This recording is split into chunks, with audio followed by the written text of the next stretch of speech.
Reserve bank of India स्थापित करने में बाबा साहब अम्बेडकर का योगदान था। कितने लोगों को पता है? हिंदू कोड बिल में महिलाओं के लिए इतना बड़ा स्थान देने में बाबा साहब अम्बेडकर का योगदान था। आज हमारे देश के अंदर महिलाओं को जो बराबरी का अधिकार मिला है, उसमें बहुत बड़ा योगदान बाबा साहब अम्बेडकर का है। भारत में किसानों की जो दुर्व्यवस्था थी, किसानों की बदहाली के बारे में आवाज उठाई, उसके बारे में हमारे में से कितने लोगों को पता है? वो इतनी बड़ी हस्ती थे, इतने महान व्यक्ति थे, कहीं ना कहीं उनको एक तरह से दलितों का नेता बना के हमने उनके दायरों को बहुत संकुचित कर दिया। उन्होंने अपने जीवन में दलितों की तो आवाज उठाई ही उठाई।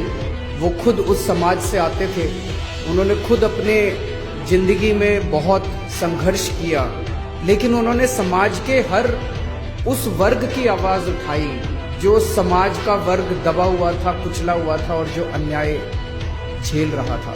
उनके जीवन से सबसे बड़ा मैसेज ये है, एक गरीब परिवार में पैदा हुए, गांव में पैदा हुए, वहां पे उन्होंने बचपन में जिस तरह से छुआछूत झेला और जो गरीबी झेली, उस जगह से निकल के, और ऐसे समय में जबकि पढ़ना लिखना कितना मुश्किल होता था, उस समाज के लोगों को स्कूल में जाना कितना मुश्किल होता था। अच्छे अच्छे घरों के, अमीर घरों के बच्चे भी उतना नहीं पढ़ पाते थे।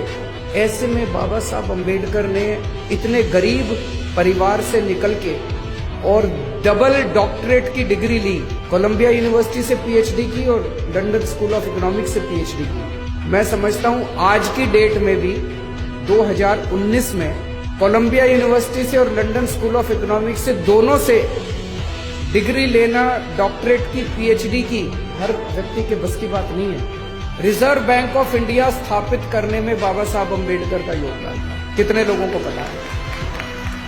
हिंदू कोड बिल में महिलाओं के लिए इतना बड़ा स्थान देने में बाबा साहब अम्बेडकर का योगदान था। आज हमारे देश के अंदर महिलाओं को जो बराबरी का अधिकार मिला है, उसमें बहुत बड़ा योगदान बाबा साहब अम्बेडकर का है। भारत में किसानों की जो दुर्व्यवस्था थी, किसानों के बारे में उन्होंने इतने कदम उठवाए और इतने उन्होंने किसानों की बदहाली के बारे में आवाज उठाई, उसके बारे में हमारे में से कितने लोगों को पता है? बाबा साहब अम्बेडकर ने ऐसा संविधान दिया है हमारे देश को। आप सोच के देखिए, 1947 में जब देश आजाद हुआ था, पूरे देश के ऊपर छोटे छोटे इतने राजा महाराजा थे। सरदार पटेल ने देश के अंदर घूम घूम के सारे देश को इकट्ठा किया, एक भारत बना। पूरी दुनिया को उस टाइम ये लग रहा था कि भारत ज्यादा दिन चलने वाला नहीं है। इतनी विविधताएं थी, इतने धर्म थे, इतनी जातियां थी, इतनी संस्कृतियां थी, और उस सारे देश को सरदार पटेल जहां एक और इकट्ठा कर रहे थे, बाबा साहब अम्बेडकर ने ऐसी किताब लिखी, ऐसा संविधान दिया।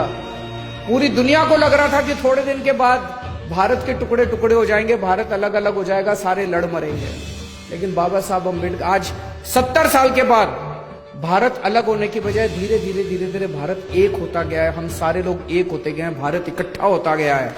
और ये इस किताब की वजह से है, जो संविधान बाबा साहब अम्बेडकर ने इतना खूबसूरत संविधान लिखा, जिसमें सबकी एकता की बात है, सबकी आजादी की बात है, बोलने की